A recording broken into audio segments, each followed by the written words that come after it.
Hello বন্ধুরা, welcome to তনুর সংসার। এবার গতকাল রাতে খেতে বসে কৌশিক বলছিল যে আগামীকাল তো পিঠে পার্বণের দিন, তো আমাদের বাড়িতে কিছু হবে না। এবার এত শর্ট টাইমের মধ্যে সত্যি বলতে কি আমার হাতের সামনে কিছু জোগাড় না থাকলে আমার পক্ষে করা অসম্ভব। এবার বাকিগুলো যেমন চালের গুঁড়ি বলো, তারপর গুড় বলো, এগুলো পেয়ে যাব আমি জানি, কিন্তু আমার সন্দেহটা ছিল নারকেল কোথায় পাবো বা সেটাকে কোরানোর একটা ব্যাপার থাকে। কিন্তু আজকাল অনলাইনের দৌলতে সেটাও সার্চ করলাম, ব্লিঙ্কিট থেকে সেটাও পেয়ে গেলাম। ভালোই হলো। অফিস থেকে বাড়ি ফেরার পথেই তাই ওগুলো অর্ডার দিয়ে দিয়েছিলাম, আমি জানি বাড়িতেও ঢুকবো আর জিনিসগুলো চলে আসবে, তাহলে তাড়াতাড়ি করে আমি তৈরি করে নিতে পারবো, কারণ আজকে আবার একটু বেরোবো। কৌশিককে আগে থেকেই বলা আছে ও ফিরবে, তারপরেই আমরা দুজনে একসঙ্গে বেরোবো। তাই এটা হয়ে গেলে কি হয় যে বেরোনোর আগে টেনশনটাও থাকে না, আর খেয়েও একটু বেরোতে পারবে। এবার সত্যি বলতে কি, এই যে পিঠে বানাচ্ছি আজকে, সেটা কিন্তু আমার জীবনের প্রথম এক্সপিরিয়েন্স।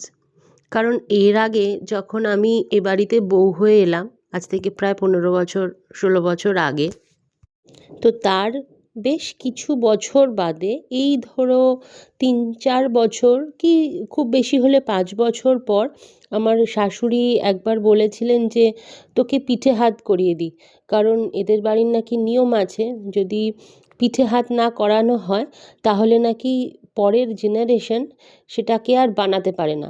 মানে একটু ক্লিয়ারলি যদি বলা হয় তাহলে হচ্ছে আমার শাশুড়ি তো এই জিনিসটা করতেন, তো সেক্ষেত্রে আমাকে সেবারে করেছিলেন কি, আমাকে একটা পুলি বানাতে বলেছিলেন এবং সেটাকে দুধের মধ্যে ছাড়তে বলেছিলেন।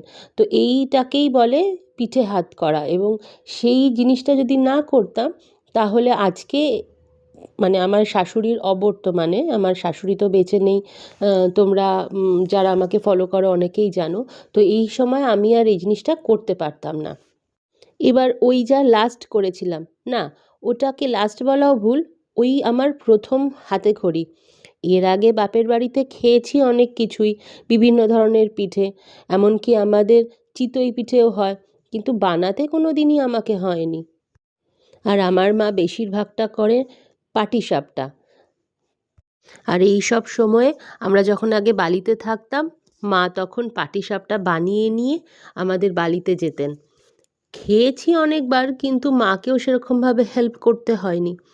কিন্তু আজ থেকে প্রায় 3 বছর আগে, মানে আমার শাশুড়ি মা যখন বেঁচে ছিলেন, এবং সেটাই আমার শাশুড়ি মায়ের লাস্ট পিঠে করা ছিল, সেটাই বাড়িতে আসার পরেই, 3 বছর না সম্ভবত 4 বছর আগে, কারণ মামাম আমাদের মধ্যে নেই প্রায় 2 বছর তো হয়েই গেল।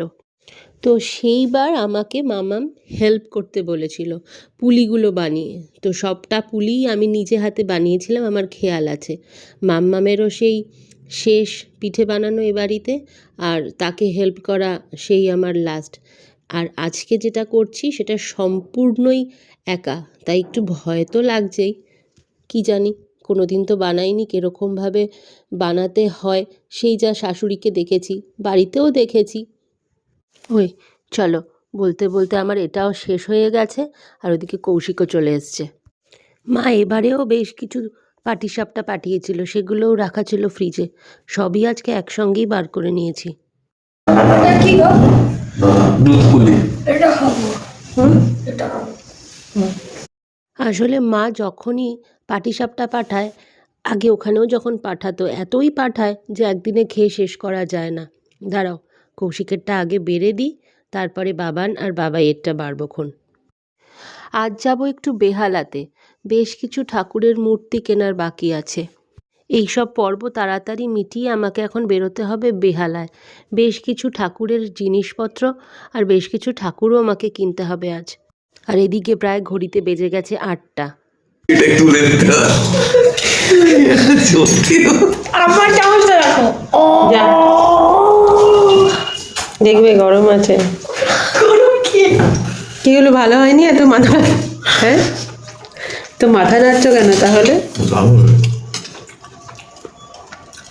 সত্যি সত্যি আজকে যাক, একজনের থেকে পাশ করে গেলাম, এবার বাকি দুজনের পালা। থাক, এরা খাক আস্তে ধীরে, আমি তার মধ্যে আমার শ্বশুরকে দিয়ে চলে আসি। আর সেই সাথে আমি ভিডিওটা এখানেই শেষ করলাম। ভালো লাগলে অবশ্যই লাইক করে চ্যানেলটাকে সাবস্ক্রাইব করে দিও। টাটা।